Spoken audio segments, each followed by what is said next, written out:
Bom dia, pessoal. Bom dia. É uma alegria. Não está dando certo aqui, não.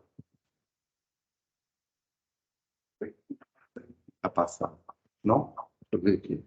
Aqui. É uma alegria estar de volta aqui ao Cenáculo Tiago Maior, pedindo a Jesus que nos abençoe nessa oportunidade. Isso. Para que a gente fale sobre esse tema, que é um dos princípios básicos da doutrina dos Espíritos. E eu acho que é um princípio que nos encanta a todos, né? A gente saber que nós, desde as orientações do Mestre Jesus, até mesmo antes dele, a gente já tinha indicativas de que nós não somos o único mundo criado por Deus, muito menos a única humanidade encarnada. A gente tem que se maravilhar aí diante do universo. Toda noite, Deus nos dá essa oportunidade de contemplar os céus, principalmente as noites claras, né? sem nuvens, de preferência sem lua cheia também, que a gente tem condição de verificar a grandeza do universo conhecido que nos rodeia. A ciência já está estudando isso a fundo. E quanto mais passa o tempo, mais a gente entende a maravilha e a extensão ilimitada do universo. Esse conhecimento, como eu disse, é um conhecimento antigo. Já nos Vedas da civilização indo-ariana ou indo-védica, aqueles que vieram degredados de capela já falavam e já cantavam a realidade da pluralidade dos mundos habitados.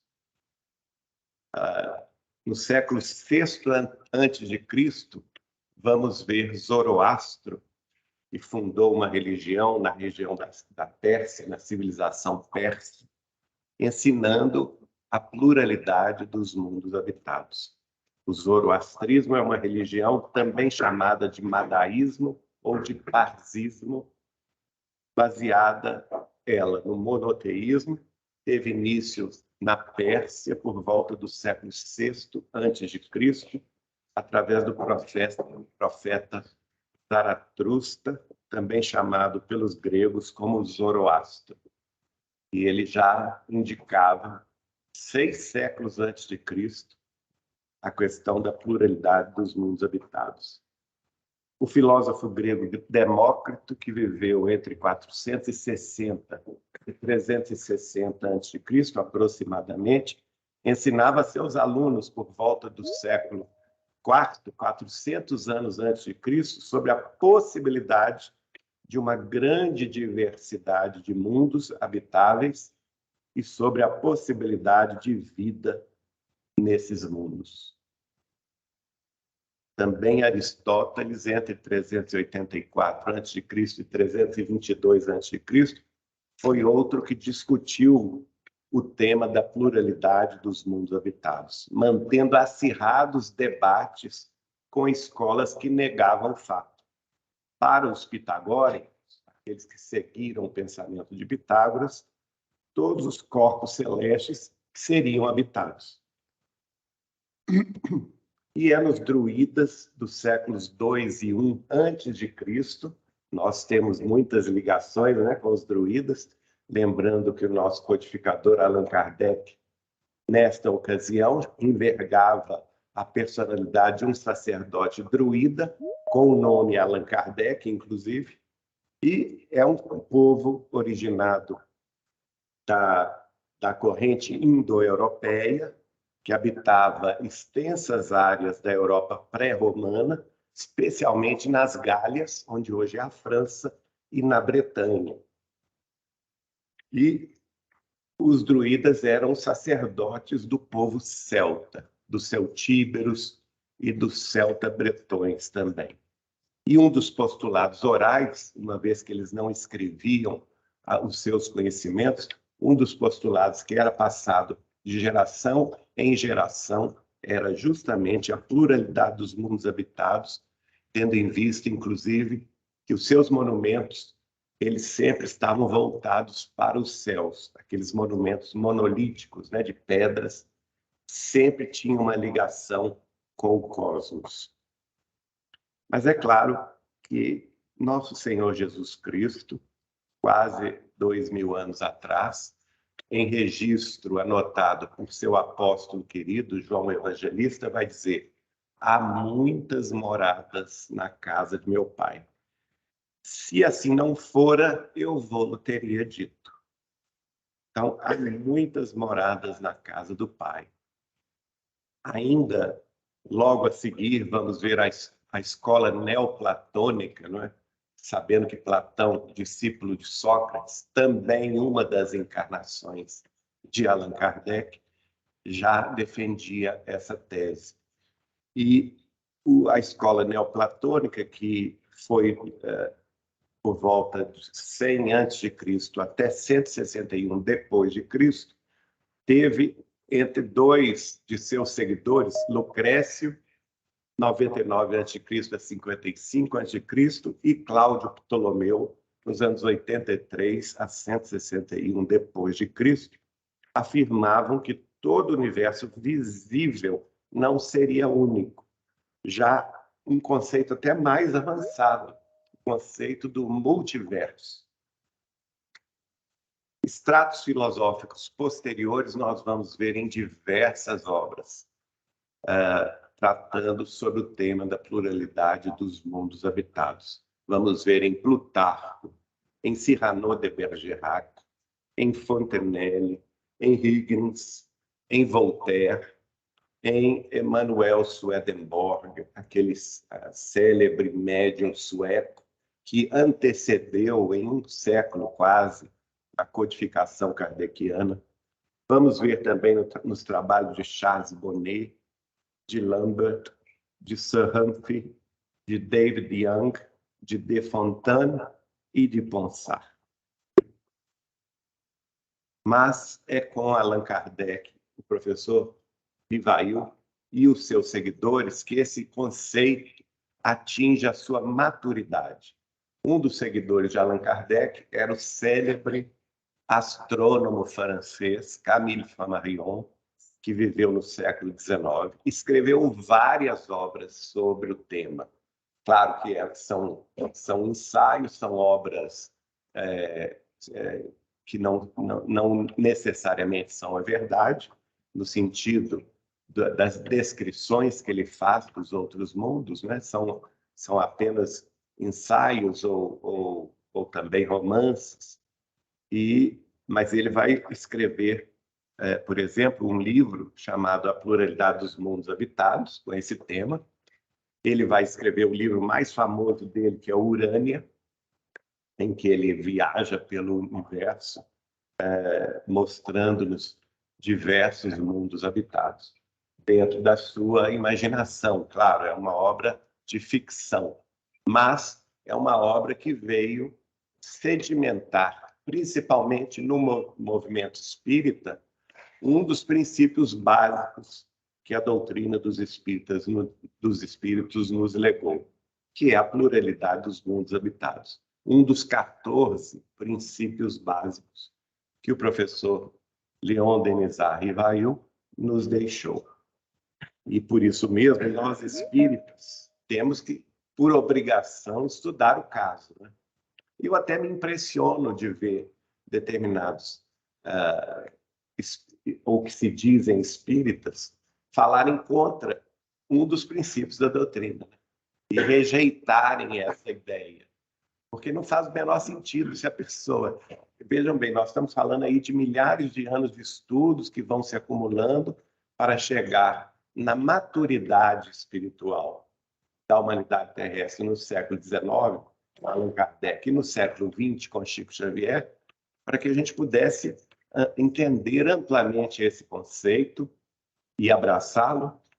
Então, não há justificativa alguma para que um espírita negue este fato.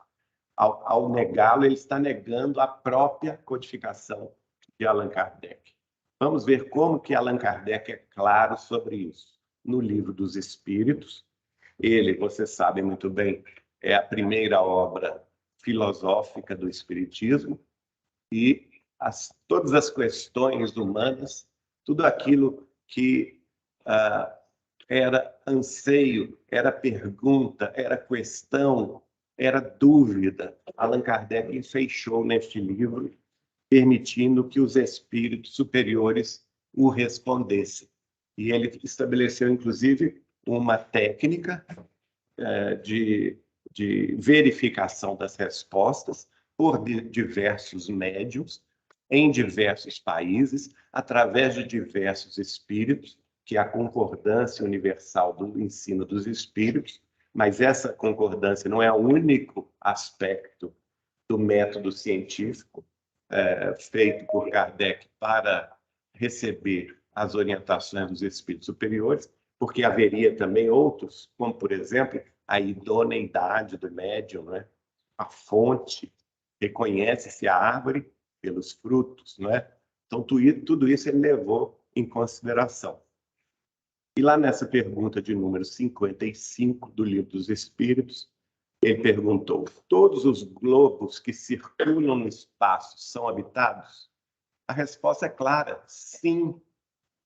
E o homem da Terra está longe de ser, como supões, o primeiro em inteligência, em bondade e em perfeição.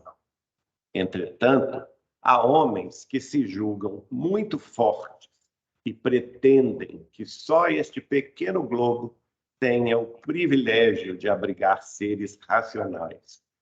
Orgulho e vaidade acreditam que Deus criou o universo só para eles. Chega até a ser infantil, né?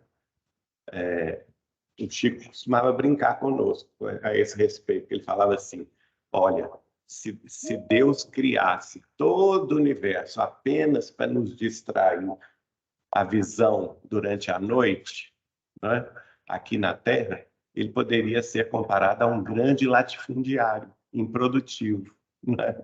E essa noção não está correta, né?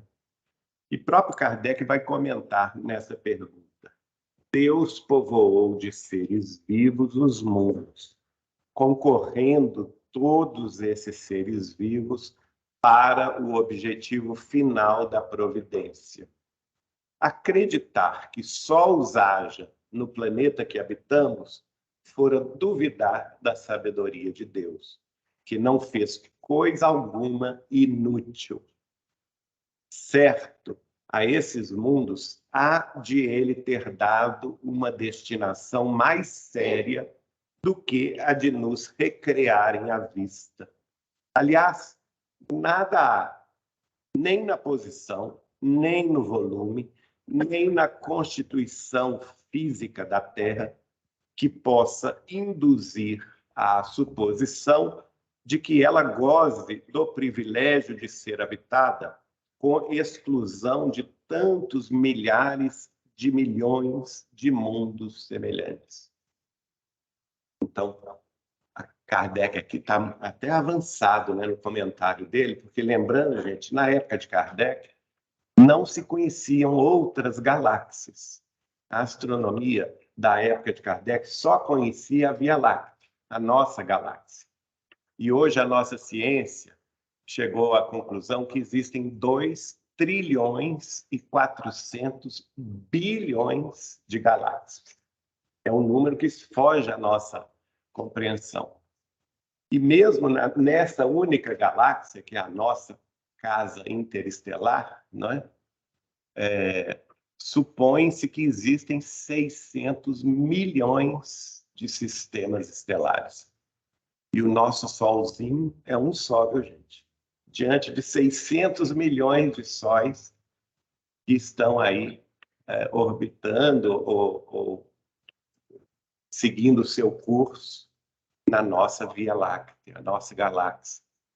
E aqui Kardec já tem plena noção de um fato científico que na época dele não era comprovado. Na verdade, esse fato científico só vai ser comprovado no século XXI, que é o nosso, né? Que é o quê? A existência dos exoplanetas, dos planetas que orbitam outras estrelas, ou em outros sistemas estelares que não o nosso, que não o nosso sistema solar.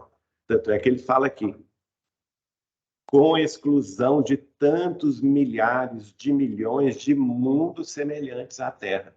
Ele está falando sobre os exoplanetas, os planetas de outros sistemas estelares também. Na pergunta 56, prossegue Allan Kardec. A constituição física dos diferentes globos é a mesma? E os espíritos são claros. Não. Eles não se assemelham de forma alguma. Hoje a ciência terrestre já provou isso.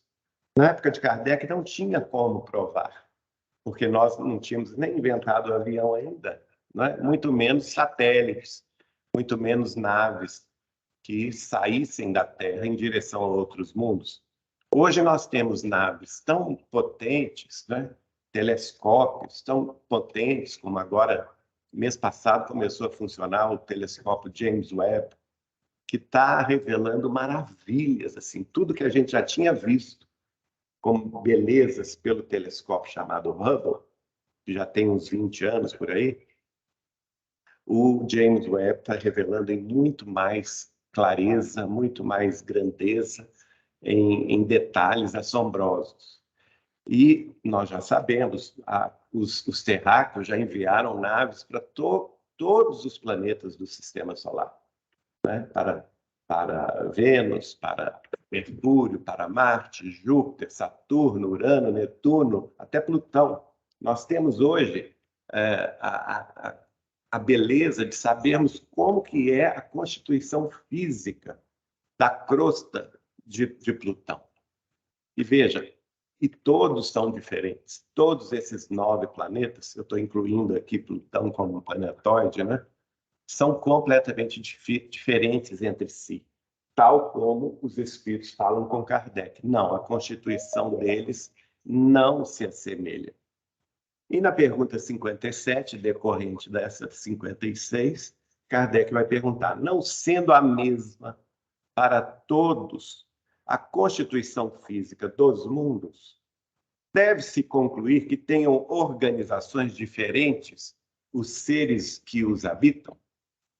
Uma conclusão, pergunta lógica, conclusão também vai ser lógica, sem dúvida, respondem os espíritos superiores.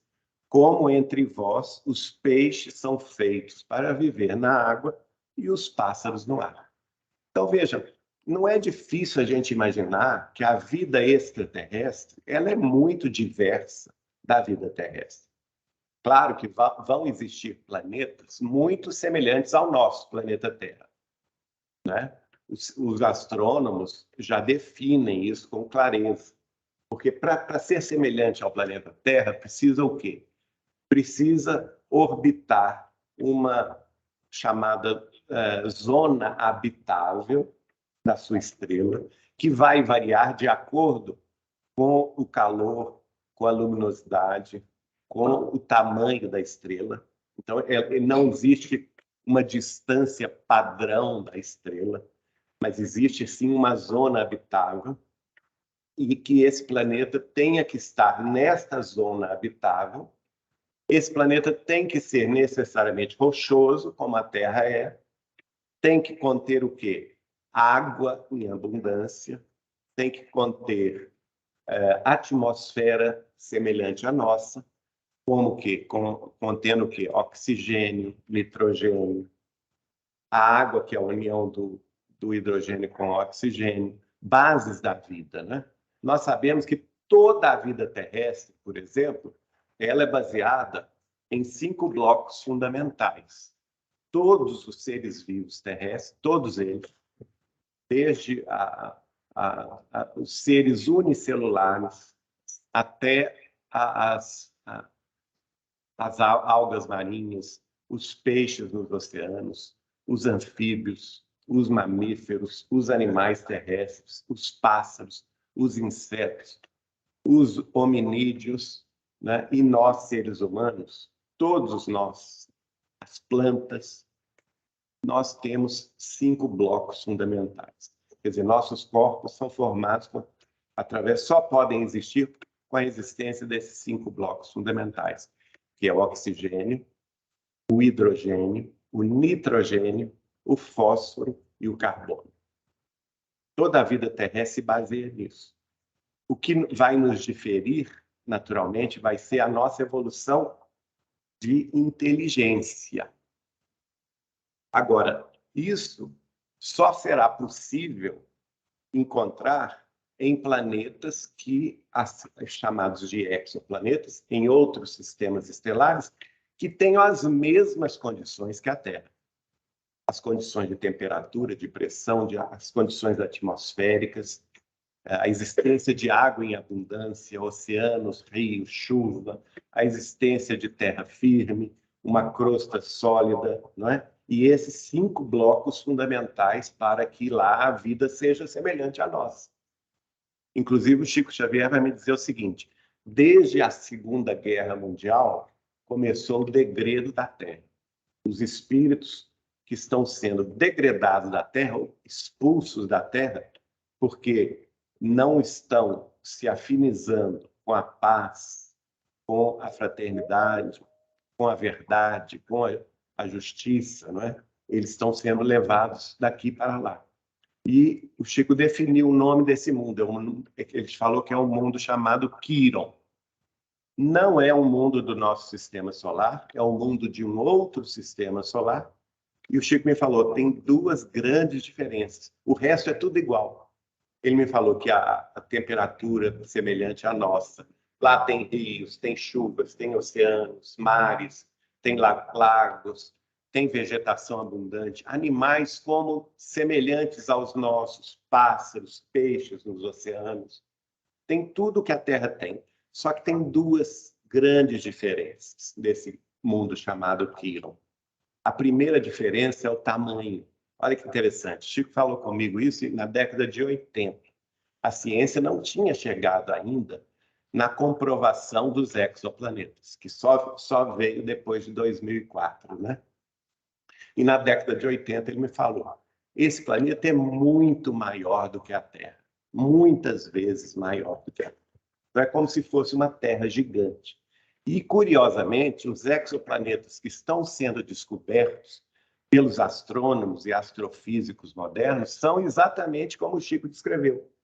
São semelhantes à Terra, porque orbitam na zona habitável de determinadas estrelas conhecidas, mas são muito maiores do que a Terra. Tanto é que eles chamaram esses planetas de superterras. Olha que curioso. E a segunda diferença, eu perguntei ao Chico Xavier, ele falou assim, olha, Geraldo, a segunda diferença é que a humanidade de lá ainda vive na caverna. Ainda está lá dentro da caverna, muito ignorante. Então, a chegada dos terrícolas lá, aliás, quem quiser se voluntarizar, pode levantar a mão. Eu deixo a passagem grátis. Ninguém quer ir, né? O degredo, todo mundo nós temos que fazer o nosso dever de casa aqui para não ter essa passagem só de ida, porque a gente não sabe a volta quando que vai ser, né? Então, imagine vocês, a gente aqui, em pleno século XXI, com todas as comodidades da vida moderna, a gente ser degradado para um mundo que a civilização ainda está nas cavernas, um choque, né? Agora, essa é a possibilidade de vida semelhante à Terra existe, mas ela é reduzida. A outra possibilidade é de nós termos vidas inimagináveis, inimagináveis. Em planetas, a própria mãe de Chico, mais à frente eu vou mostrar isso, vai dizer isso, os planetas que ela visitou, com civilizações muito diferentes da nossa. Mas vamos ainda em Kardec. Na resposta à questão 181 do Livro dos Espíritos, Kardec vai falar dessa realidade multiversa, de múltiplas expressões corporais dos seres viventes, né? Os seres que habitam diferentes mundos têm corpos diferentes dos nossos e de acordo com as condições dos mundos em que habitam. Esse envoltório, porém, é mais ou menos material conforme o grau de pureza a que chegaram. Então, aqui nós temos duas questões que Kardec está abordando nessa pergunta 181. Os corpos são diferentes por razões materiais, porque estão vinculados à matéria de cada mundo, como cada mundo tem uma matéria diferente. Por exemplo, nós sabemos que no sistema solar, 4 planetas são chamados gigantes gasosos, né? Saturno, Júpiter, Urano e Netuno. Eles não têm uma crosta sólida como nós entendemos. Eles são gasosos, têm altas pressões, né? Então a vida lá tem que ser muito diversa, muito diferente da Terra. Não pode, porque o nosso corpo material não aguentaria as pressões atmosféricas que existem nesses gigantes gasosos do sistema solar. A gente seria esmagado por essas pressões. E a outra questão também é que, pelo fato deles serem gigantes, muito maiores do que a Terra, as forças gravitacionais são intensas, são muito mais fortes do que aqui na Terra, né? Agora, já os outros planetas já são rochosos, como Mercúrio, Vênus, Marte e Plutão. No entanto, embora sejam rochosos, eles são diferentes da Terra em relação à questão da atmosfera. Por exemplo, a atmosfera de Vênus, ela é muito mais densa do que a atmosfera terrestre. A gente sufocaria lá. A atmosfera de Marte é o contrário, ela é muito mais rarefeita, muito mais tênue do que a atmosfera terrestre. Então vejam como que o Livro dos Espíritos estava correto ao afirmar desde Allan Kardec que os mundos se diferem na sua constituição física e, por consequência, os seus habitantes serão diferentes, porque os corpos deles estarão relacionados com a matéria daquele mundo. E o segundo ponto que Kardec está colocando aqui, que é um ponto mais ainda intrigante, que é a questão da evolução moral do espírito. Então, nós vamos aprender com Allan Kardec que isso vai variar também de acordo com a evolução ética, moral e espiritual dessas humanidades. Quanto mais evoluída uma humanidade, menos material ela é. Vamos ver o desdobramento desse pensamento de Allan Kardec no Evangelho segundo o Espiritismo, que ele publicou em 1864. E lá ele disse assim: do ensino dado pelos espíritos, resulta que muito diferentes umas das outras são as condições dos mundos, quanto ao grau de adiantamento ou de inferioridade dos seus habitantes. Então, isso aí é pacífico, né? Já Kardec já nos ensinou isso. Os mundos são habitados, mas as condições de vida desses mundos são diversas uns dos outros. E prossegue. Entre os mundos, há os que os habitantes são ainda inferiores aos da Terra. Meu Deus do céu! Então, quer dizer que tem pior do que nós? Então, veja bem, não vamos reclamar, minha gente. Não vamos reclamar. Vamos agradecer a Deus a terrinha que Ele nos deu para a evolução, porque pode piorar, né? Então, ninguém está querendo ir para Quiron, a não ser que tenha voluntário assim, muito evoluído, mais do que Chico Xavier, para querer ir, né? Mas vejam, tem mundos mais inferiores do que a Terra. O Chico dizia o seguinte, gente, há mundos que até para respirar é difícil. As humanidades, elas precisam de aparelhos, né, para purificar a atmosfera. Eles vivem praticamente encarcerados nesses aparelhos. A gente não quer... Olha o dia, belíssimo dia, embora mais frio, né? Mas um dia ensolarado, fresco, que nós temos com ar puro, não é? Então, há os que são inferiores à Terra, física e moralmente. Existe um livro de Dr. Bezerra de Menezes, quem já leu? A História de um Sonho, escrito por Dr. Bezerra de Menezes. Ninguém leu, só ouviu falar. Eu fiz uma palestra sobre o livro e eu fiquei encantado, porque ele confirma o que o Chico me falou, mas isso é outra história.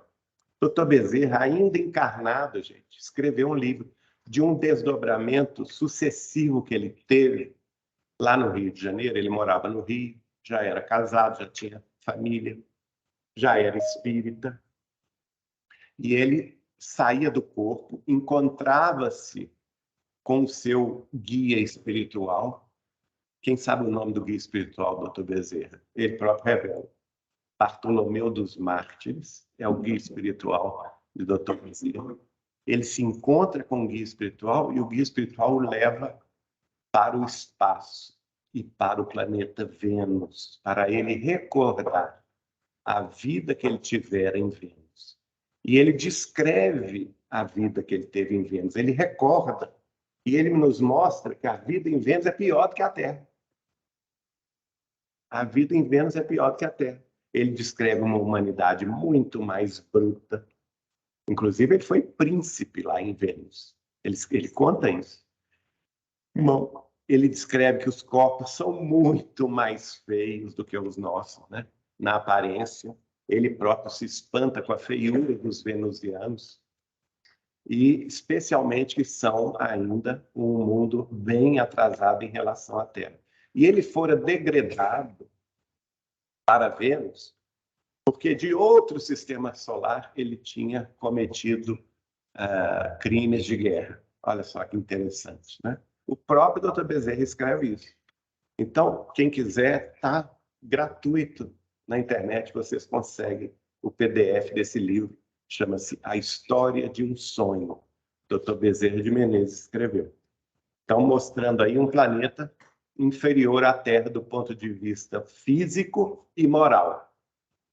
E ainda Kardec vai dizer que outros planetas são da mesma categoria que a Terra. Então, nós temos planetas semelhantes à Terra. E outros ainda que lhes são mais ou menos superiores em todos os respeitos.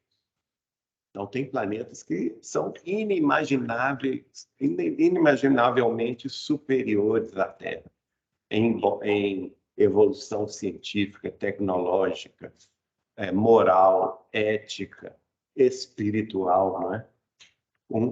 Naturalmente, essas humanidades vivem uma sociedade que depende pouco da matéria que nós conhecemos. Não é que não tenham matéria, é a matéria que nós conhecemos. Por exemplo, aqui na Terra nós temos o conhecimento químico das chamadas individuações químicas, que são os nossos átomos, né? Quem sabe o que é tabela periódica aí? Todo mundo estudou isso na escola, né? Tabela periódica dos elementos. Quantos são hoje na Terra? Cerca de 118, por aí, não é? 119. E tem uns mais irradiantes que foram descobertos mais recentemente. Mas na época que eu conversei esse assunto com o Chico, eram 115. Aí eu perguntei ao Chico assim, Chico, no mundo espiritual, a tabela periódica dos elementos, nós estamos falando de matéria, né, gente? Matéria. São os elementos, por exemplo. Hidrogênio é o primeiro, né? Aí assim sucessivamente. Então, no mundo espiritual, eles têm a tabela periódica igual à nossa. Aí ele falou assim comigo, olha, Geraldinho, lá em nosso lar, como eles estão numa outra dimensão da matéria, eles conhecem individuações químicas muito além das que nós conhecemos. Aí eu falei, pois é, a tabela periódica terrestre, Chico, é de 115 elementos. Na época era, hoje é 118, 119. E lá, quanto que é? Ele falou assim, olha, é para mais de 400, 450. Sabe onde? Nosso lar. Então, nosso lar ele já tem um conhecimento muito mais avançado em termos de matéria do que nós. Agora, você imagina, nosso lar está onde? Está no umbral. Está no umbral superior, mas é umbral, não é mundo superior. Agora, você imagina nos mundos superiores, nos mundos mais avançados, mais quintessenciados, né? Não há limite para o conhecimento dos espíritos. E Kardec termina essa parte dizendo: nos mundos inferiores, a existência é toda material. Opa, significa que nós estamos mais por aí, né? Reinam soberanas as paixões, sendo quase nula a vida moral. À medida que esta se desenvolve, ou seja, à medida que a vida moral se desenvolve, diminui a influência da matéria, de tal maneira que nos mundos mais adiantados, a vida é, por assim dizer, toda espiritual. Então, aqui está uma mensagem claríssima de Allan Kardec sobre a pluralidade dos mundos habitados e sobre as diferenças que existem entre os mundos, entre as humanidades. Agora eu pergunto a vocês, não é de se espantar que tem espírita que não aceita esse tema? É de se espantar. Falta o quê, gente? Estudo, né? Falta participação em grupos de estudo, em debates, para que seja esclarecido o que a doutrina espírita explica sobre o assunto. Outro livro que Kardec vai falar sobre o assunto é o livro Céu e o Inferno. Na pergunta de número 31, está lá o comentário dele. A Terra não é mais que um ponto imperceptível e um dos planetas menos favorecidos quanto à habitabilidade. Opa! Aqui se lança aqui uma noção até mais ampla, né? E, de fato, hoje a gente sabe disso, basta a gente mandar as naves, os satélites para fora do nosso planeta, à medida que eles vão se afastando da Terra, a Terra fica imperceptível. Tem uma foto, eu não sei se eu coloquei aqui, muito bonita, da nave Cassini. Ela estava orbitando, né? Nas cercanias de Saturno. E a NASA fez com que ela voltasse as suas câmeras para a Terra. E quando ela tira a fotografia da Terra, gente, Saturno é nosso vizinho, praticamente, né? A Terra é um pontinho de nada. Olha aqui Kardec já falando isso. E na pergunta de número 40, ele esclarece: ante este quadro grandioso que povoa o universo, que dá a todas as coisas da criação um fim e uma razão de ser, quanto é pequena e mesquinha a doutrina que circunscreve a humanidade a um ponto imperceptível do espaço. Realmente, né, gente? É descrer da magnificência de Deus. Quem acredita que a vida só existe na Terra. É descrer de Deus. Deus faria tudo o que está ao nosso redor, no universo sem fim, só para nos divertir os olhos. Chega a ser ridícula essa posição.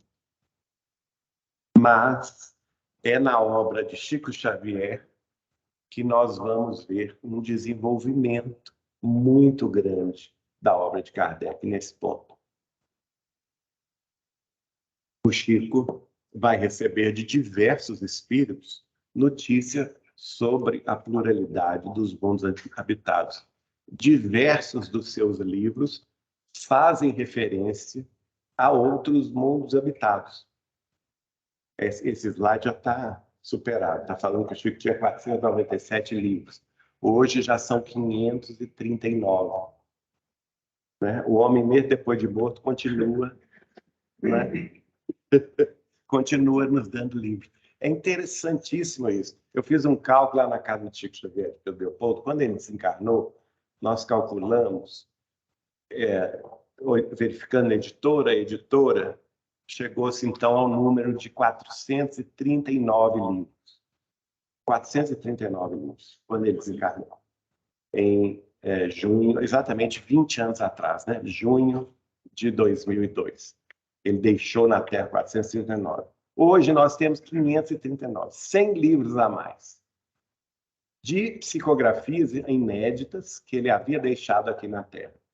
Então, veja, se isso não é uma prova da continuidade, né, da vida imortal, porque aí eu fui fazer o cálculo. Nesses 20 anos, produzindo 100 livros, nesses 20 anos, dá 5 livros por ano. Quase a mesma média de quando ele estava encarnado. A média de quando ele estava encarnado era 5,5 livros por ano. Então, é a prova mesmo que o Chico não é desse mundo, né? Mesmo depois de morto, continua nos dando maravilhas. Então, esses são os livros que vão tratar sobre a pluralidade dos mundos habitados. O primeiro deles, claro, da mãe dele, o primeiro livro que ele recebeu, Cartas de uma Morta, mas tem outros também. Tem A Caminho da Luz, de Emmanuel, O Consolador, de Emmanuel, Renúncia, de Emmanuel, Justiça Divina, de Emmanuel, Evolução em Dois Mundos, de André Luiz, e uma entrevista que eu e a doutora Marlene Nobre colocamos no livro Não Será em 2012, e que hoje está no livro 2019, O Ápice da Transição Planetária. Uma entrevista em que Emmanuel, através do Chico, responde questões de uma comissão de 49 espíritas da cidade de Curitiba, e que foram a Pedro Leopoldo em 1957 entrevistar o médium, e ele respondeu em nome de Emmanuel. Essa entrevista foi publicada num jornal local de Curitiba, um jornal espírita, depois reproduzida nos anais da Legião da Boa Vontade, e lá em Brasília, esses anais, existe inclusive o áudio do Chico respondendo, né? Mas vamos aos livros dele. Carta de uma Morta foi o primeiro que ele recebeu, embora foi o segundo a ser publicado, porque ele só foi publicado em 1935. Era da mãe dele, Dona Maria de São João de Deus.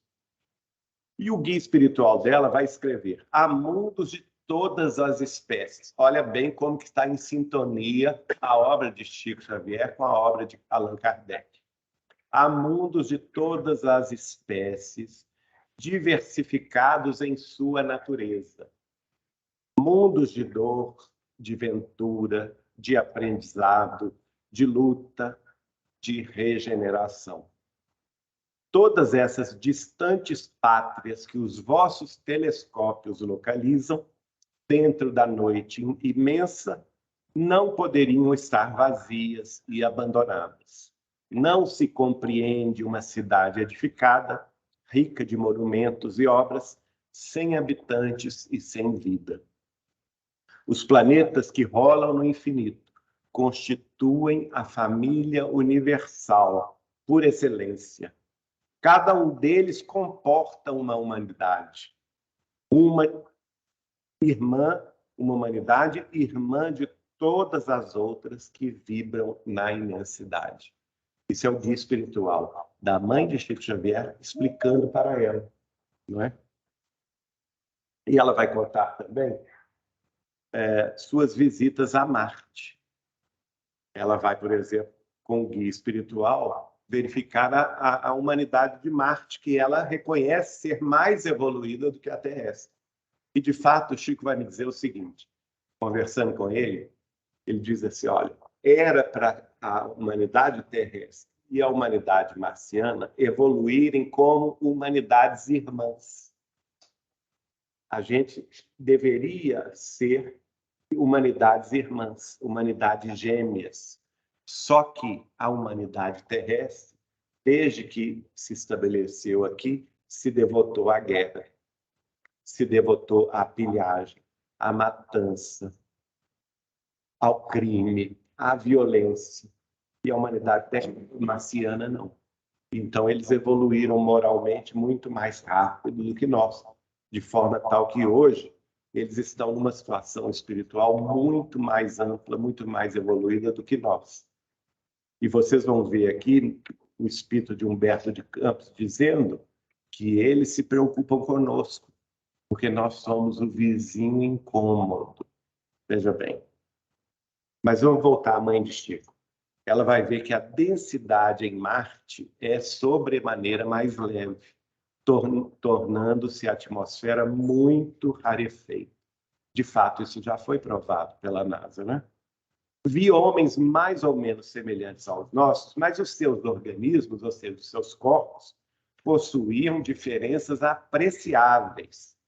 Além dos braços, tinham, ao longo das espáduas, ligeiras protuberâncias à guisa de asas, que lhes prodigalizavam interessantes faculdades volitivas. Sim, senhores, os habitantes de Marte voam, né? Eles volitam, enquanto nós aqui estamos nos arrastando, né? No mundo espiritual, até que os seres humanos também volitam, né? Quem viu a obra de André Luiz sabe disso, mas é raridade, né? Mas em Marte, não, a própria humanidade já volita, já tem essa protuberância à guisa de asas, né? Então ela vai relatar para o Chico: percebi que a vida da humanidade marciana é mais aérea. Poderosas máquinas, muitíssimo curiosas na sua estrutura, cruzavam ares em todas as direções. Notem bem, tem gente que fala assim comigo: ai, mas os rovers e as espaçonaves da NASA chegaram lá e não encontraram nada. Aí eu respondo assim: elas já encontraram o nosso lar?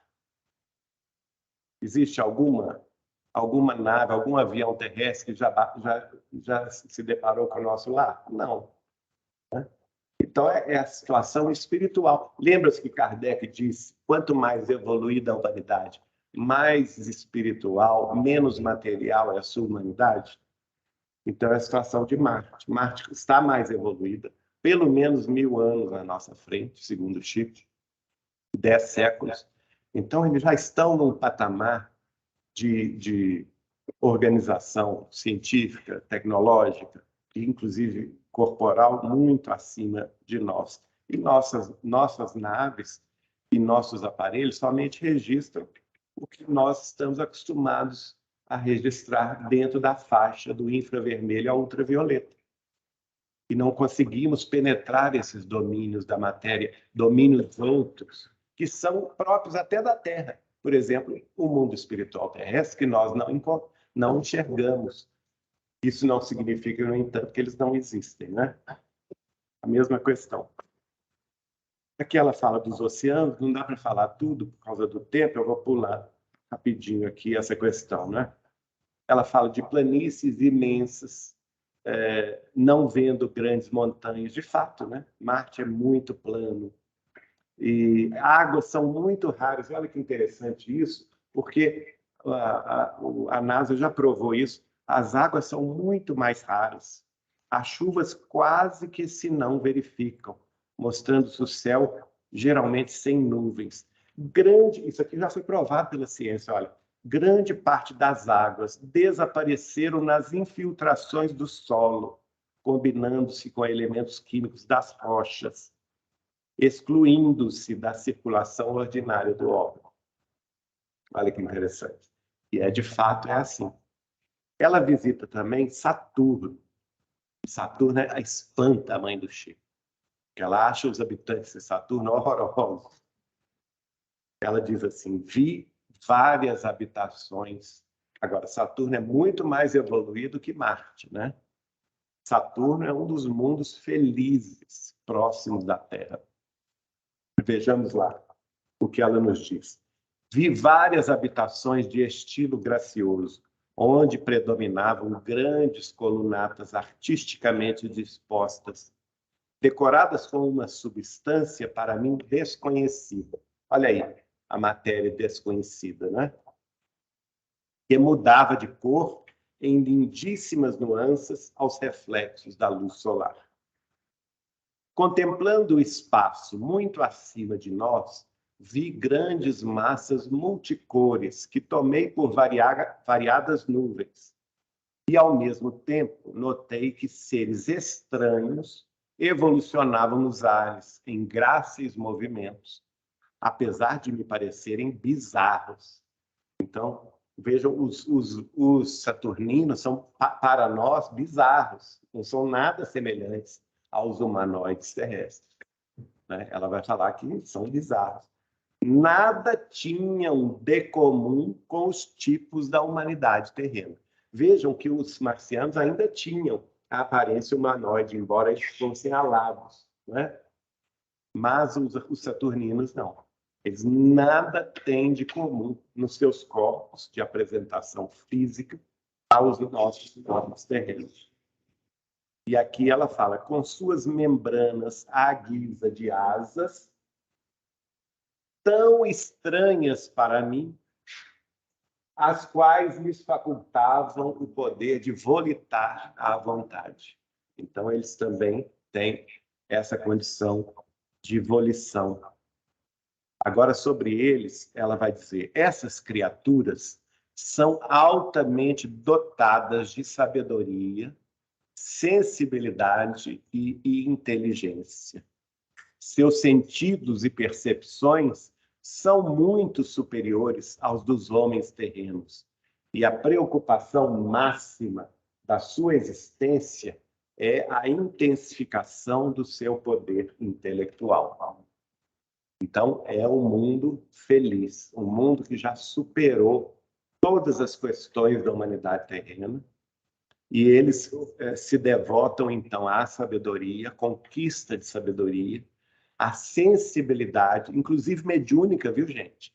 Porque em determinado ponto, eu acho que eu não pus esse slide aí, mas tem um determinado ponto da obra que ela fala assim, as crianças de Saturno, com 6 meses de idade, podem se comunicar com todos os habitantes do sistema solar pela força do pensamento.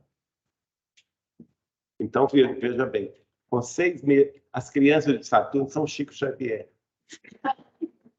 6 meses de idade, pequenos chiquinhos, né? Se comunicam com todo mundo. Imagine que beleza que fosse, já pensou se o mundo todo fosse de Chico Xavier? Que maravilha, né? Aí mostra o quê? A elevação desse mundo. Agora vai explicar por quê que eles chegaram nesse ponto evolutivo. Ela diz assim, souberam eles dominar todos os elementos da natureza e aplicar sabiamente as suas leis. Com as suas adaptações e continuados estudos, fizeram de Saturno uma das regiões privilegiadas do universo, onde as almas desejosas de perfeição e beleza estacionam, preparando-se para um glorioso futuro. Puxa vida, então ainda tem coisa melhor do que Saturno, né? Tem Júpiter. Júpiter é um planeta perfeito aqui na nossa vizinhança, tá acima de Saturno. Então, provavelmente, os saturninos almejam elevar-se, por exemplo, à condição espiritual de poder encarnar em Júpiter, de poderem viver em Júpiter, né? Mas, mesmo assim, para nós já está bom demais, né? Se um dia a gente tiver condição de dar uma passadinha lá em Saturno, já está bom demais. O Chico vai me contar a visita que ele fez a Saturno, mas eu ponho o slide mais adiante. Maria de São João de Deus, a mãe de Chico, também vai relatar neste livro a visita que ela faz a um outro sistema solar, diferente do nosso, nas proximidades do nosso, que ela descreve que é um sistema estelar trino, 3 estrelas. E é muito curioso, porque ela vai descrever os sóis, são 3 sóis, naturalmente, quando o sistema... aliás, a maioria dos sistemas estelares, né, espalhados pela nossa galáxia, espalhados pelo universo, são sistemas estelares binários e até mesmo trinos. São raros os sistemas estelares como o nosso sistema, que tem uma estrela só. A maioria deles são sistemas binários, com 2 estrelas. Então, os planetas orbitam as 2 estrelas, e nesse caso aqui, as 3 estrelas. E ela vai relatar que um deles tem a coloração semelhante à do Sol, um outro com uma coloração azulada e um outro com a coloração roseada. E ela chega e pisa no solo de um dos planetas que orbita esse sistema trino. Curiosamente, em 2004, o Hubble captou, nas proximidades do sistema solar, um sistema estelar semelhante, não sei se é esse, mas pela descrição dos astrônomos da NASA, é exatamente o sistema estelar trino, que tem essas 3 estrelas com a mesma coloração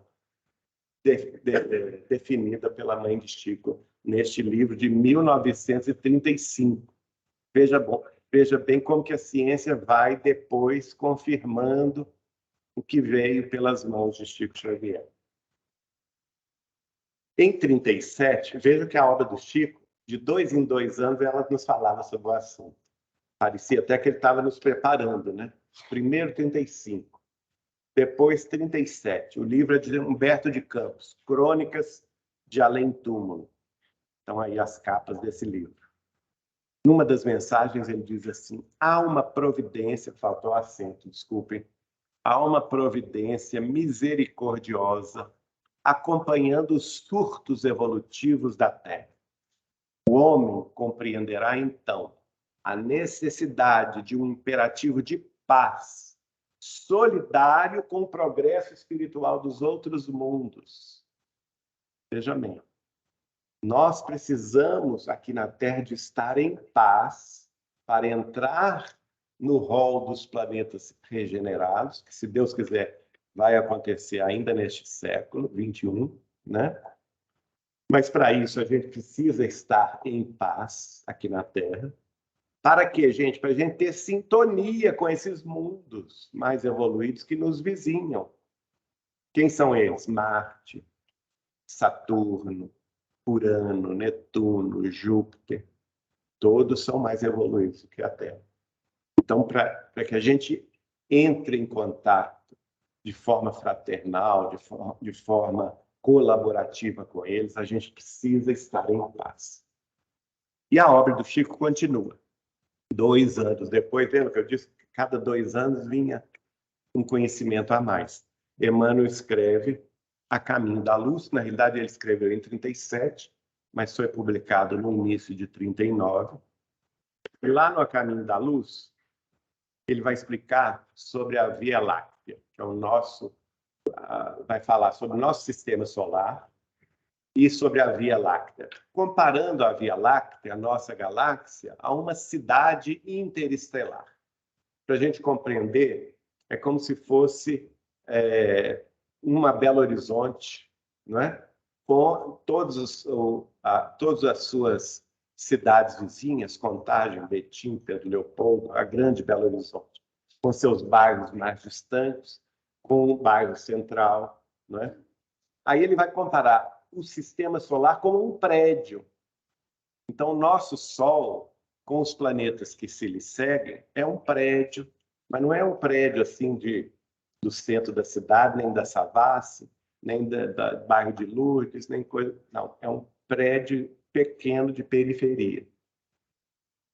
Daí a gente vai ver a nossa condição em relação ao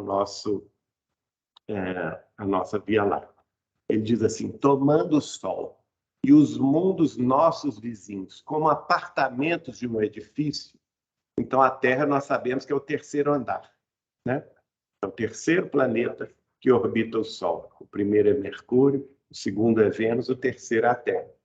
Depois é Marte. Marte já está no 4º andar. Por isso que Marte se incomoda conosco, porque a gente é um vizinho chato, um vizinho que faz barulho de madrugada, que solta bomba um no outro, né? Já viu o irmão brigando? Um bate na porta do outro, chuta a canela do outro, grita.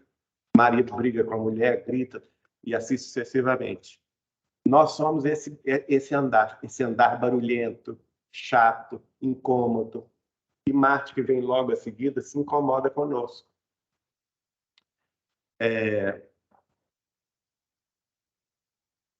Bom, por causa da nossa ignorância, da nossa maldade, da nossa... Sim, sim. Nós vamos ver isso daqui a pouco. Eles se incomodam justamente pela vibração, que nós não estamos em paz ainda na Terra. Nós estamos caminhando para a paz. Mas olha o que está acontecendo na Europa, né? A guerra da Ucrânia e da Rússia, a guerra civil na Síria, a guerra civil no Iêmen, a guerra civil em Myanmar. 6 países em guerras. Guerras terríveis, minha gente. Ainda no século XXI. Veja o que está acontecendo com a Terra. Depois de 2000 anos que o Cristo veio aqui nos pedir paz e amor, nós ainda estamos jogando bombom nos outros, né? Então, nós não podemos ser um vizinho muito agradável de se ter, né? Essa é a grande verdade. Então, vamos lá. Estão tomando a Terra e os nossos vizinhos, os planetas vizinhos, cada um é um andar de um prédio de periferia, que é o Sol, o Sistema Solar. Reconheceremos, diz Emmanuel, que em derredor repontam edifícios em todas as direções. Então, tem outros sistemas estelares, como os nossos, alguns maiores, alguns menores, em todas as direções. É igual uma cidade. Igual Belo Horizonte não tem prédios para todo lado, bairros diferentes uns dos outros.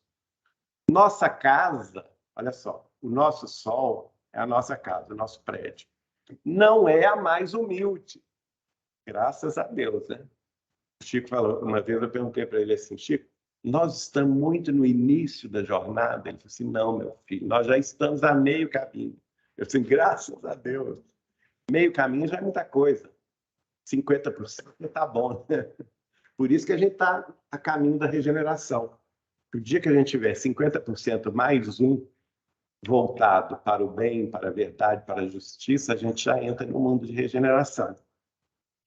Então, Emmanuel está dizendo, nossa casa não é a mais humilde, mas inúmeras outras lhe superam as expressões de magnitude e beleza.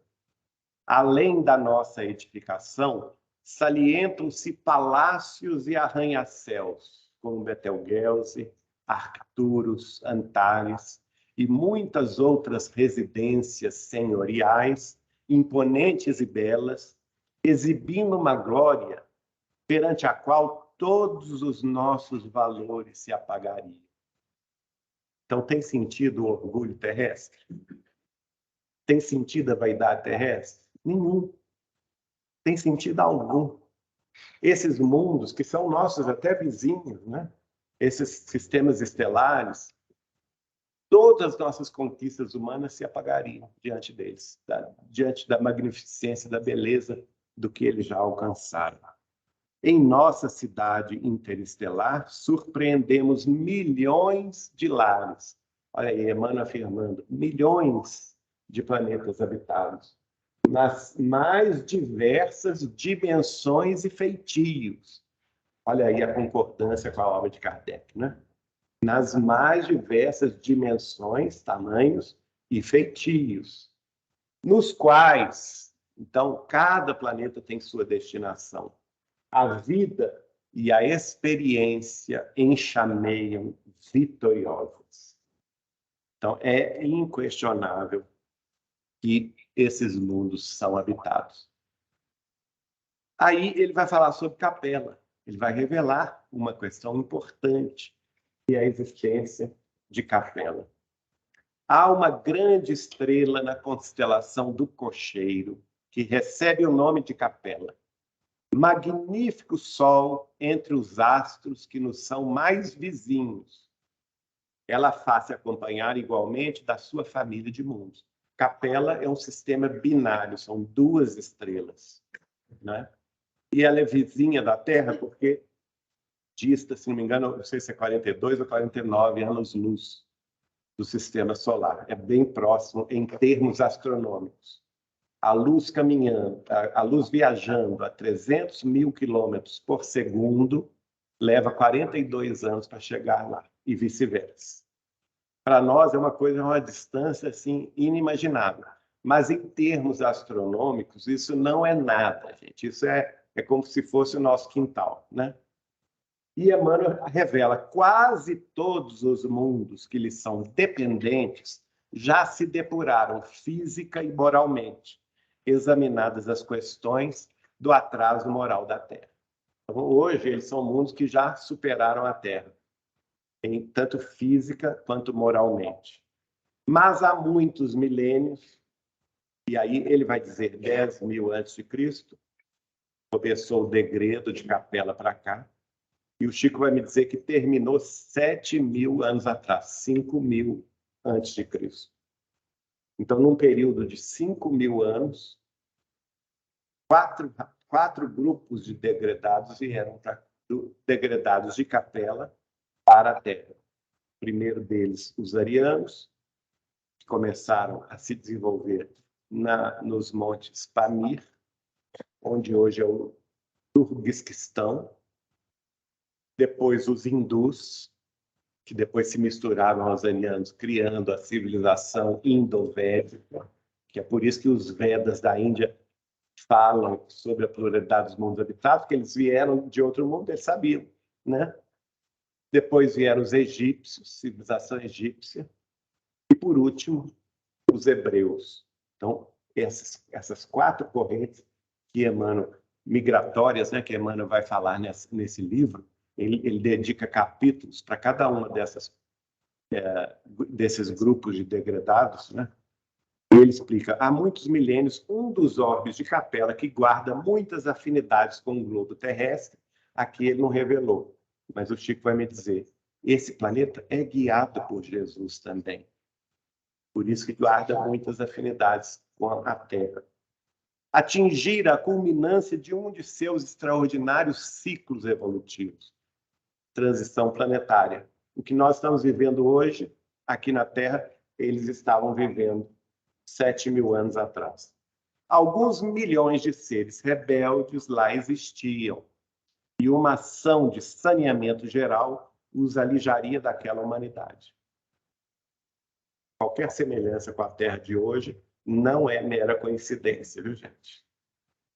Foi não. O crítico que era o Dr. Bezerra, seu disse, foi em Capela. Exatamente.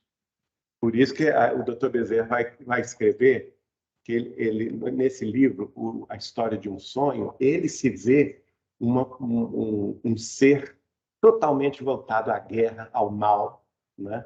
E o Chico vai me revelar que em Capela ele era presidente da nação que começou a guerra nuclear. E ele se lamenta, o Bartolomeu dos Mártires, o guia espiritual dele, mostra a ele essas cenas de sangue, de destruição, de morte. E aí a razão pela qual ele foi degradado de Capela para Vênus. Ele não mereceu nem a Terra. Ele mereceu para encarnar em Vênus, para que ele evoluísse, para depois vir para a Terra. Né? Então, alguns milhões de seres rebeldes. Né? Somos nós, Eugênio. Fica achando que nós estamos bem na fita, não? Porque é nós. Eu perguntei para o Chico assim, Chico, como é que a gente sabe se a gente é degradado ou não de outro planeta? É simples, meu filho. Se a gente acreditar em reencarnação, significa que nós somos degradados. Então, todo mundo aí já tomou bomba, viu, gente? Já é uma boa notícia, né? Mas, cuidado, não vamos tomar bomba de novo, não. Pelo amor de Deus. Porque nós estamos em outra transição e tomar repetência 2 vezes é difícil, né? E aí, olha só, as grandes comunidades diretoras do cosmos deliberaram, então, localizá-los na Terra. Então, veja, por isso que a Terra, nessa época, a Terra era primitiva, e ela, com a chegada dos capelinos, e antes dos capelinos vieram os amarelos, de outro planeta, não é?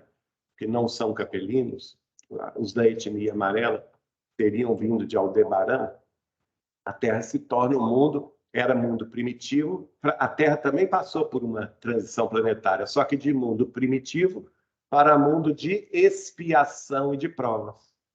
Ao receber os degradados não estavam espiando os seus males em outros mundos, como Capela, como Aldebaran. Ao virem para a Terra, estavam espiando. Então, elevaram a Terra, porque o que acontece? Como eles tinham mais ciência, mais tecnologia, mais conhecimento que os terráqueos, eles deram um impulso evolutivo na Terra. Foi a partir da chegada deles que nós criamos a agricultura, que nós criamos o comércio, que nós criamos as relações entre as relações entre os povos, que nós nos imiscuímos, né? Criando linguagem e na criação de linguagem, a linguagem escrita, e com a linguagem escrita, a história, a gente passou o nosso conhecimento para adiante. Então, a gente usou a nossa inteligência para perpetuar a espécie, para melhorar a espécie, e isso é próprio do quê? Da condição evolutiva dos seres humanos, não é? Pois não. Quem que está falando? Perguntou. Qual que é o seu nome? Ana Paula, pois não.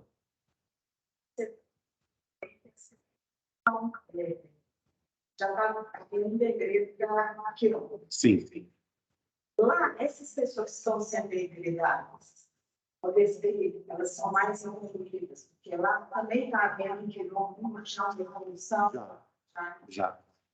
Só que não existe um tempo também, gente, de adaptação. Para quem conheceu aqui, dona Igorina Cunha, sobrinha de Eurípides Barçanufo, ela já desencarnou, mas foi grande amiga nossa, grande amiga do Chico, em Sacramento. Ela é sobrinha direta do Eurípides Barçanufo. O Chico uma vez foi visitá-la, lá no Colégio Allan Kardec de Sacramento, dormiu lá. Durante a noite, ele passou acordado, porque ele ouviu os lamentos dos degredados. Aí, no café da manhã, sem pregar o olho, o Chico chegou cansado e sentou na mesa para tomar o café com ela e falou com ela assim: "Oi, Igorina, você ouviu essa noite o lamento deles?"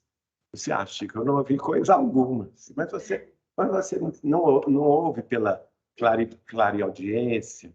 Eu ouvi durante a madrugada toda. Mas o que você ouviu, Chico? Eu ouvi, minha filha.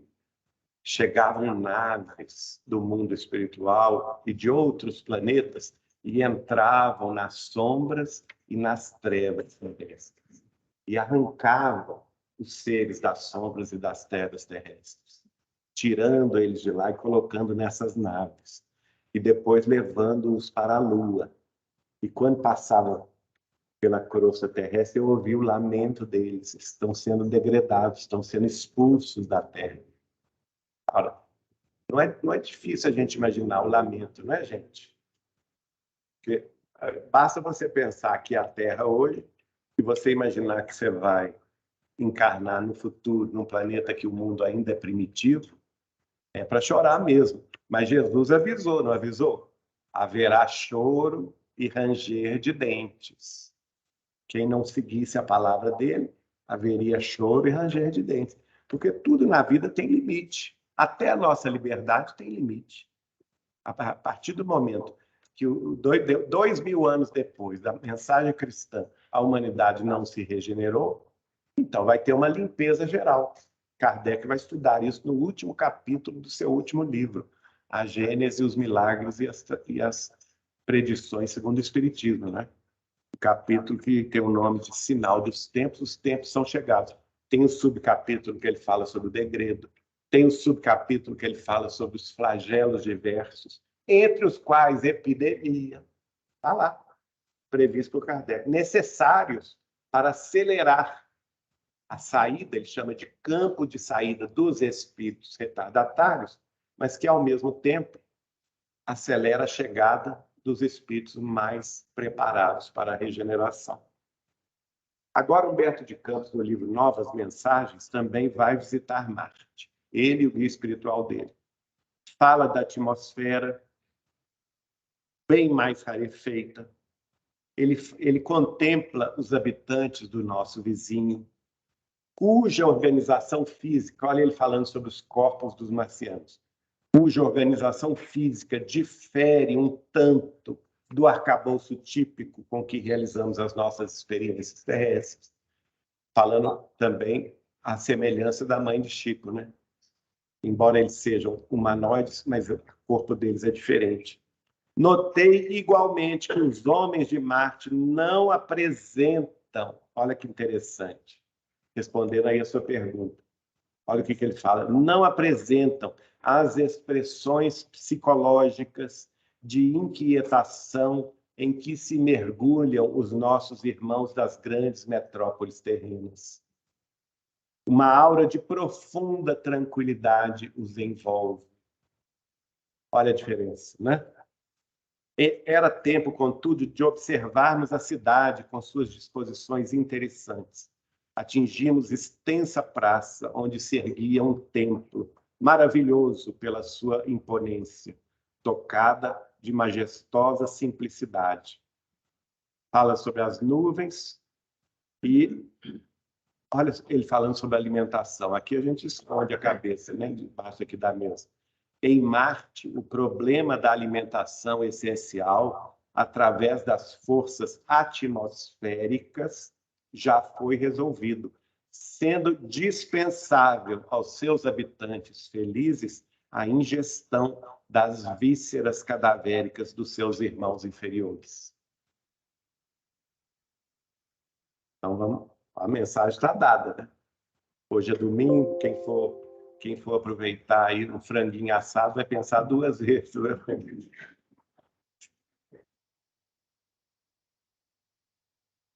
Então, eles já resolveram o problema da alimentação. Todavia, ao apagar das luzes diurnas, o grande templo enchia-se do povo para orar, gente. Coisa que a gente não observa na Terra, né? Observei que a nossa presença espiritual não era percebida. Daí podemos examinar a multidão à vontade, em seus mínimos movimentos. Todos os grandes centros deste planeta marciano sentem-se incomodados pelas influências nocivas da Terra. O único orbe de aura infeliz dentre as suas vizinhanças mais próximas. Né? Porque o outro vizinho mais próximo é Júpiter, muito mais evoluído, né? Então, se eles tiverem condição de sair de férias, eles vão preferir Júpiter do que a Terra, né? Espiritualmente falando. Desde muitos anos enviam mensagens ao globo terráqueo, através de ondas luminosas, as quais se confundem com os raios cósmicos, cuja presença no mundo é registrada pela generalidade dos aparelhos radiofônicos. Agora, 2 anos depois, surge o Consolador, 1941, de Emmanuel. Olha a pergunta 73 de Emmanuel, dos Espíritos ao Emmanuel, dos Espíritas, né, ao Emmanuel, em Pedro Leopoldo, e Emmanuel vai responder. A humanidade terrestre é idêntica à de outros orbes? Perguntaram. E a resposta é claríssima, em sintonia com a obra de Kardec. Nas expressões físicas, semelhante analogia é impossível, em face das leis substanciais que regem a cada plano evolutivo. Mas procuremos entender, por humanidade, a família espiritual de todas as criaturas que povoam o universo. E examinada a questão sob esse prisma, veremos a comunidade terrestre identificada com a coletividade universal. Renúncia, 1947. Emmanuel vai falar sobre o sistema estelar de Sírius, que é a estrela mais, uma delas, né? É o sistema trino. Aliás, em 1947, ele revela que Sírius é um sistema trino. Na época, a astronomia, e até o início do século XXI, também achava que era achava que era um sistema binário, como Capela. Somente nos últimos anos, que pelos cálculos gravitacionais, de influências gravitacionais, se chegou à conclusão que há que ter uma terceira estrela que nós não visualizamos da Terra, nem os nossos telescópios, que está atrás da estrela Sirius A, que é a maior delas, né? E para equilibrar esse sistema. E lá no prefácio de Renúncia, ou no primeiro capítulo, não estou me lembrando, ele diz: Eis Sírius, a portentosa esfera inconfundível em magnificência e grandeza. É a estrela mais brilhante da nossa Via Láctea. O brilho dela é realmente impressionante. É a mais brilhante. E aí, meu computador saiu do ar. Agora não tem como passar. Aliás, o seu aqui saiu, caiu. Aí acabou a bateria, eu acho. Tem que pôr no energia. Então, eu vou continuar dizendo o seguinte. Aí ele vai dizer que essa civilização é extremamente elevada. É um planeta perfeito, né? De onde vai sair um de seus habitantes, no romance Renúncia, que que é Alcione. Né? E Alcione vai abdicar. Por isso que o nome do livro, do romance de Emmanuel, chama-se Renúncia. Ela vai abdicar de toda a sua grandeza espiritual, habitando esse planeta em Sírios, renunciando a Sírios para encarnar na Terra. E o seu guia espiritual fala com ela, mas escuta, você pode ajudar os seus parentes, que os parentes dela, que Alcione, minha gente, é a reencarnação do mesmo espírito cujo nome era Célia Lúcius, do romance 50 anos depois. Célia Lúcius, ela evoluiu já no primeiro século do cristianismo, ela evoluiu e se liberou espiritualmente da Terra, não é? Mas os seus parentes, o pai, a mãe, a irmã, o amado, que era Ciro, né, ficaram na Terra. E aí ela programa essa vinda dela, essa encarnação dela no século XVII, para tentar ajudar a evolução da família. E o guia espiritual dela fala com ela, olha, mas ao tomar a matéria terrestre, você estará sujeita a quedas pelas influências nocivas da Terra. E mesmo assim, ela quis enfrentar essa descida, né, espiritual para dar um impulso aos seus familiares e amados. E, de fato, ela consegue dar esse impulso, né? Os mesmos personagens dos 50 anos depois estão reencarnados no Renúncia. Quem quiser conhecê-los, nós colocamos a tabela das reencarnações, que está no livro Deus, está no livro Sementeira de Luz, de Neio Lúcio, e está também no livro Colheita do Bem, de Neio Lúcio. E aí, então, Emmanuel vai nos mostrar o quanto esse planeta se interessa, por exemplo, na influenciação da beleza, da música e da ciência terrestre. Os seus habitantes, de lá, também esse planeta é guiado por Jesus. Jesus é o governador espiritual, o governador do planeta Sírios, que é um planeta perfeito. Então, vejam bem, Jesus governa 5 planetas. Um planeta perfeito, que orbita o sistema trino de Sírios. Um planeta regenerado, que orbita o sistema binário de Capela. Um planeta que nós conhecemos muito bem, que é a Terra, que orbita o sistema solar, não é? O Sol, que é um planeta de expiações e de provas ainda, mas está em transição para ser regenerado. Um planeta primitivo, que é o Quiron, que eu já contei a vocês o caso. E o Chico vai me dizer que ele está hoje formando ainda um 5º planeta para ele dirigir no futuro. Um planeta onde não há vida ainda, ele está ainda nas revoluções telúricas da sua formação. Foi? Foi. Olha só. O espetáculo maravilhoso de suas perspectivas, diz Emmanuel sobre Sírios, excedia tudo que pudesse caracterizar a beleza no sentido humano. 3 sóis, veja bem, Emmanuel faz uma revelação que antecipa a ciência terrestre em quase 70 anos.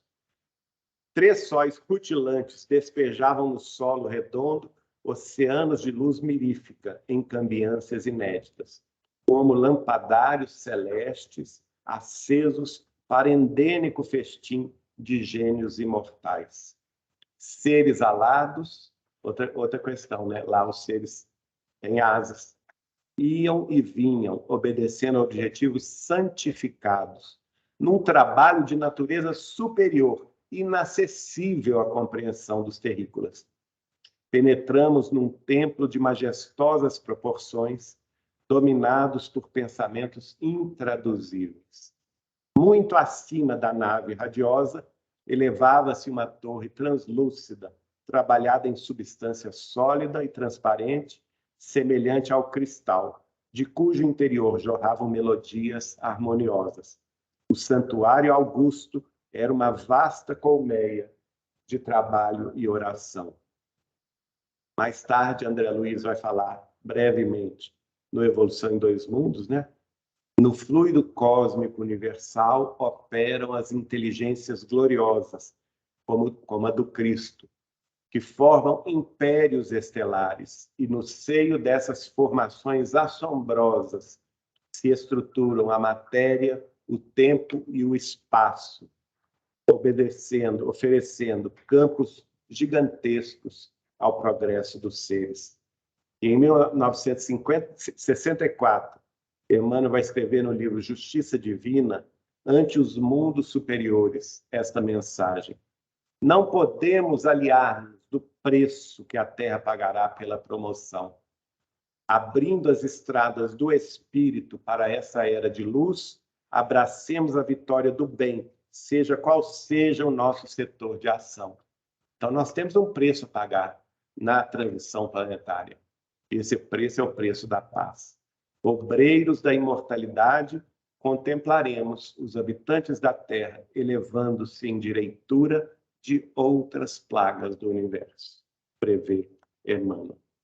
E assim começa a acontecer 51 anos atrás, né? 53 anos atrás, com o homem saindo da Terra, pisando a Lua, em 1969.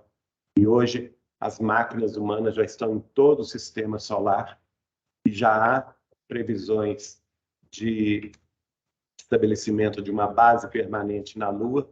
E o Chico, no programa Pinga Fogo, da TV Tupi de São Paulo, vai dizer que a partir do estabelecimento da base humana na Lua permanente, ele inclusive faz revelações. Eu trouxe o vídeo aqui, mas nós já acabamos o nosso tempo.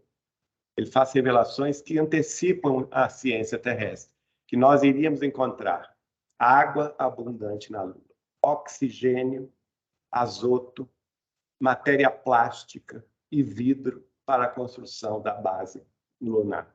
E tudo isso foi confirmado pela NASA nos últimos anos. Inclusive, essa semana eu publiquei ontem no meu Facebook, grandes reservatórios de água sendo mapeados na superfície lunar, né?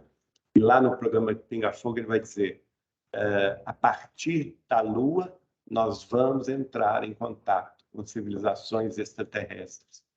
E vamos compreender, finalmente, que não somos o único mundo criado por Deus, que fazemos parte de uma família universal.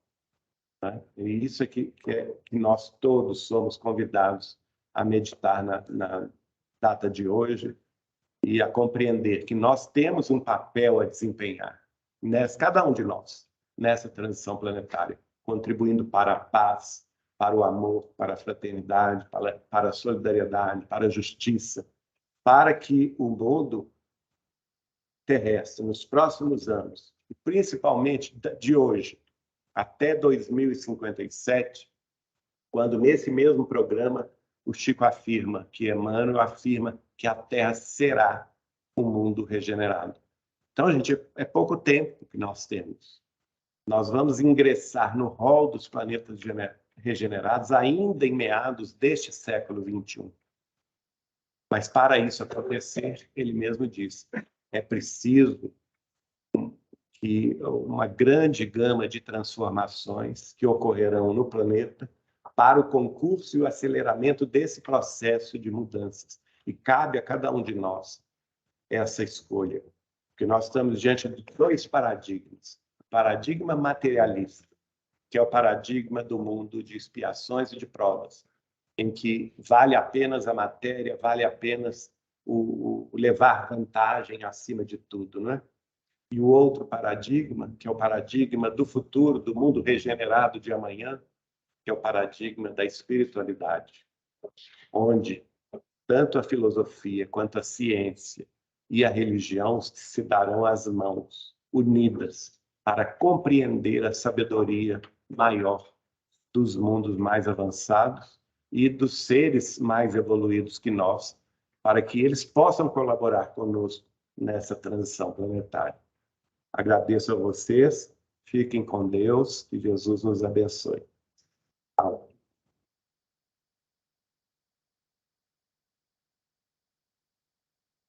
Muito obrigado, Geraldinho. 3 valores ficaram para mim de todo esse estudo, né? Gratidão que nós devemos ter pela condição que nós já possuímos, a fraternidade que precisamos trabalhar entre nós mesmos e a humildade para acessar o futuro que nos aguarda. Então, eu te agradeço mais uma vez, agradeço a presença de todos, o pessoal de casa também, ela enviando os coraçõezinhos para o Geraldinho. E eu vou chamá-lo novamente para fazer a nossa prece, encerrar, agradecendo mais uma vez, desejando um bom domingo a todos.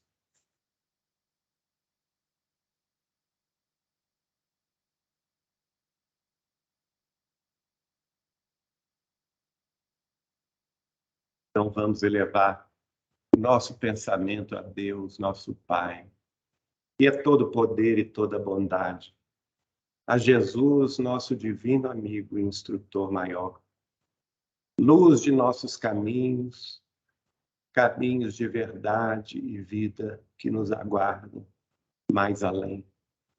Vamos elevar a nossa gratidão a Chico Xavier, este amado irmão e companheiro do ideal espírita cristão, que abriu as estradas do espírito, muitas vezes enfrentando a dificuldade e a luta, a dor e a calúnia, o apodo e a ridicularização, mas abrindo um caminho na selva dos sentimentos mais grosseiros da humanidade terrestre, para que pudéssemos transitar, enxergando a luz do amanhã, sentindo a presença amorosa dos benfeitores espirituais que por ele se manifestaram e continuam se manifestando, impulsionando o nosso sentimento, aquecendo os nossos corações, confortando as nossas dores